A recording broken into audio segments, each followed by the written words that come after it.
আসসালামু আলাইকুম। সবাই কেমন আছেন? আফরোজা কুকিং রেসিপি চ্যানেলে আপনাদের সবাইকে স্বাগতম। আশা করছি যে যেখান থেকে আমার ভিডিও দেখছেন সবাই ভালো আছেন, সুস্থ আছেন। আমি আজকে আপনাদের জন্য হেলদি একটা ব্রেকফাস্ট বা বিকেলের নাস্তা যেটাই বলেন, দারুণ একটা নাস্তার রেসিপি নিয়ে চলে এসেছি। আমি এই নাস্তাটি তৈরি করেছি একদম তেল ছাড়া, এক ফোঁটা তেলও কিন্তু আমি ব্যবহার করিনি। আমি আজকে আপনাদের জন্য হেলদি, টেস্টি বা নাস্তার রেসিপি বা টিফিন রেসিপি নিয়ে হাজির হয়েছি। এই গরমে তেল মশলা ছাড়াই ঝটপট দুইটা উপকরণে নাস্তাটি কিন্তু তৈরি করে নিতে পারবেন। প্রতিদিন তেল মশলা দেয়া ভারী খাবার খেতে কিন্তু আর ভালো লাগে না, তাই না? আজকে আমি দেখাবো খুব সহজে হেলদি একটা ব্রেকফাস্ট, যেটা বানাতে লাগবে ঘরে থাকা মাত্র দুইটা উপকরণ, আর এক ফোঁটা তেলও কিন্তু লাগবে না। এত কম উপকরণে এত নরম আর মজার নাস্তা পেলে আপনি নিজেই কিন্তু অবাক হয়ে যাবেন। চলুন তাহলে দেরি না করে দেখে নিই আজকের রেসিপিটা। কি কি উপকরণ লাগবে সেটা আপনারা স্ক্রিনে দেখে প্লিজ একটু বুঝে নেবেন। এখানে দেখতে পারতেছেন বন্ধুরা, একটা বাটিতে কিন্তু 1 কাপ ভর্তি করে আমি ভেজা চালের গুঁড়ি নিচ্ছি। আজকে নাস্তাটা আমি ভেজা চালের গুঁড়ি দিয়ে বানাবো। আপনারা চাইলে কিন্তু এখানে শুকনা চালের গুঁড়িটা ব্যবহার করতে পারবেন।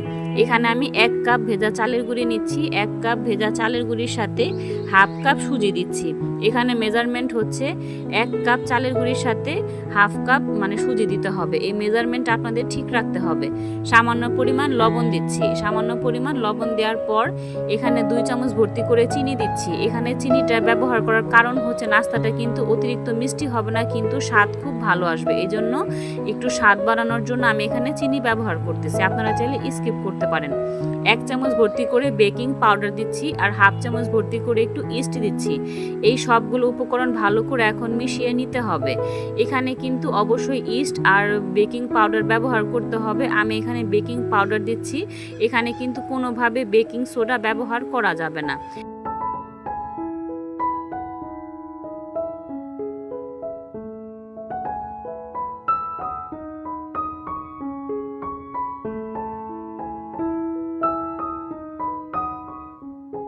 এখন সবগুলো শুকনো উপকরণ ভালো করে একটু মিশিয়ে নিতে হবে।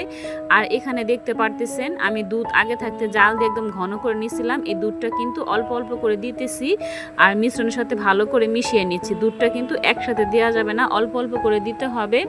আর কিন্তু সুন্দর একটা লিকুইড ব্যাটার তৈরি করে নিতে হবে। আপনারা দেখি একটু বুঝে নেবেন আমি কিভাবে কাজটা করছি। লিকুইড ব্যাটারটা কিন্তু একদম ঘনও করা যাবে না, একদম পাতলাও করা যাবে না, একদম মিডিয়াম আকারের একটা লিকুইড ব্যাটার তৈরি করে নিতে হবে। এখানে দেখতে পারতেছেন আমি কিন্তু এখানে একটা ডিম ব্যবহার করতেছি। আপনারা চাইলে নাস্তার পরিমাণ অনুযায়ী ডিমটাও কম বেশি করে নিতে পারবেন। এখানে 2টা ডিমও আপনারা ব্যবহার করতে পারবেন।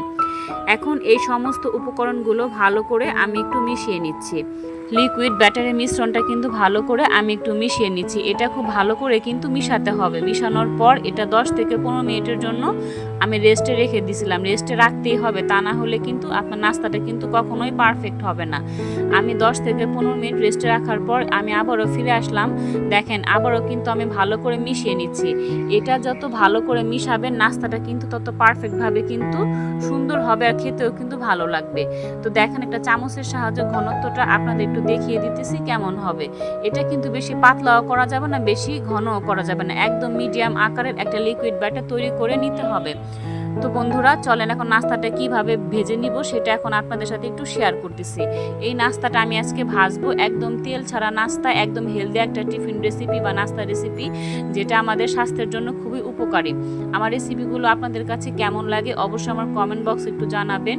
এখনো পর্যন্ত যারা ভিডিওতে লাইক দিতে ভুলে গেছেন অবশ্যই একটা লাইক দিয়ে আমাকে একটু সাপোর্ট করবেন, কারণ আপনাদের একটা লাইক আমার কাজ করা অনুপ্রেরণা আরও বাড়িয়ে দিবে। আর আমার চ্যানেলটি সাবস্ক্রাইব করে রাখবেন। সাবস্ক্রাইব করে রাখলে কি হবে, আমি যখন নিত্য নতুন ভিডিও দিব সবার আগে আপনাদের কাছে নোটিফিকেশন চলে যাবে। সুযোগ সময় করে আপনারা ভিডিওটা দেখে নিতে পারবেন। আর বন্ধুরা এখানে দেখতে পারতেছেন চুলায় কিন্তু আমি একটি ফ্রাই প্যান বসিয়ে দিচ্ছি আর একটা একটা করে নাস্তা কিন্তু আমি ভেজে নিচ্ছি। আপনারা দেখেই বুঝতে পারতেছেন নাস্তাগুলোর ভিতরে কিন্তু আমি কোনো প্রকার কোনো তেল ব্যবহার করিনি। একদম তেল ছাড়া হেলদি একটা নাস্তা রেসিপি কিন্তু আজকে আপনাদের সাথে আমি শেয়ার করতেছি।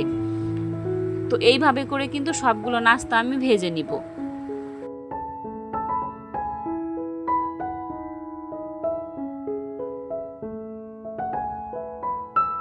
যারা সকালে একদমই ব্যস্ত থাকেন, নাস্তা বানাতে সময় পান না, আপনারা কিন্তু একবার হলেও রেসিপিটা বাসায় ট্রাই করে দেখতে পারেন, অনেক ভালো লাগবে। আর এটা স্বাদের কথা আমি আপনাদের বলে কিন্তু বোঝাতে পারবো না, অসাধারণ টেস্ট হয়।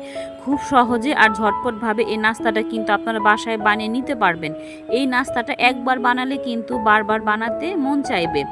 আর এটা এতটাই টেস্টি হয় যে আমি আপনাদের বলে কিন্তু বোঝাতে পারবো না। তো বন্ধুরা, আপনারা একবার হলেও বাসায় রেসিপিটা ট্রাই করে দেখতে পারেন, অনেক ভালো লাগবে। আসলে আমরা তো সবসময় তেলযুক্ত খাবার খেয়ে কিন্তু অভ্যস্ত, তো তেলযুক্ত খাবার আর মশলাযুক্ত খাবার খাওয়া কিন্তু আমাদের স্বাস্থ্যের জন্য খুবই ক্ষতিকর। আপনারা কিন্তু তেল ছাড়া এই হেলদি নাস্তা রেসিপিটা বাসায় বানিয়ে দেখতে পারেন। এটা কিন্তু ছোট থেকে বড় সবাই কিন্তু খুব পছন্দ করবে, আর এটা আমাদের স্বাস্থ্যের জন্য খুবই উপকারী। তো বন্ধুরা, আমার রেসিপিটি আপনাদের কাছে কেমন লাগে অবশ্যই আপনারা কমেন্ট বক্সে একটু জানাতে পারেন। আর এখনও পর্যন্ত যারা লাইক দিতে ভুলে গেছেন অবশ্যই লাইক দিয়ে আমাকে একটু সাপোর্ট করবেন। আর আমার ভিডিওটা এখনও পর্যন্ত যারা দেখতেছেন আপনাদেরকে জানিয়ে অসংখ্য ধন্যবাদ। এখানে দেখতে পারতেছেন সবগুলো নাস্তা কিন্তু আমার ভাজা হয়ে গেছে। দেখেন কতটা পারফেক্টভাবে আর সুন্দরভাবে কিন্তু নাস্তাগুলো বানানো হয়ে গেছে। তো তেল ছাড়া এই হেলদি নাস্তা রেসিপিগুলো আপনাদের কাছে কেমন লাগলো আপনারা একটু জানাবেন। দেখলেন তো বন্ধুরা, কত সহজে মাত্র 2টা উপকরণে একদম তেল ছাড়াই বানিয়ে ফেললাম এত সুন্দর মজাদার হেলদি নাস্তা রেসিপি। এত কম সময়, এত কম ঝামেলায় এমন একটা নাস্তা বানালে বারবার কিন্তু বানাতে ইচ্ছা করবে। তো বন্ধুরা, আজকে বানিয়ে ফেলুন ঝটপট এই মজাদার নাস্তা রেসিপি। দেখেন এখানে একটি নাস্তা কিন্তু আপনাদের আমি ছিঁড়ে দেখাচ্ছি কতটা পারফেক্ট হয়েছে। এটা ভেতর থেকে একদম নরম আর খেতেও কিন্তু অনেক সুস্বাদু হয়। তো বন্ধুরা, আজকে এ পর্যন্তই, বলতে বলতে অনেকগুলো কথাই বলে ফেললাম। আবারও দেখা হবে নতুন কোনো রেসিপিতে। সে পর্যন্ত আপনারা আফরোজা কুকিং রেসিপির সাথেই থাকুন। আপনারা সবাই সুস্থ থাকবেন, ভালো থাকবেন। আসসালামু আলাইকুম।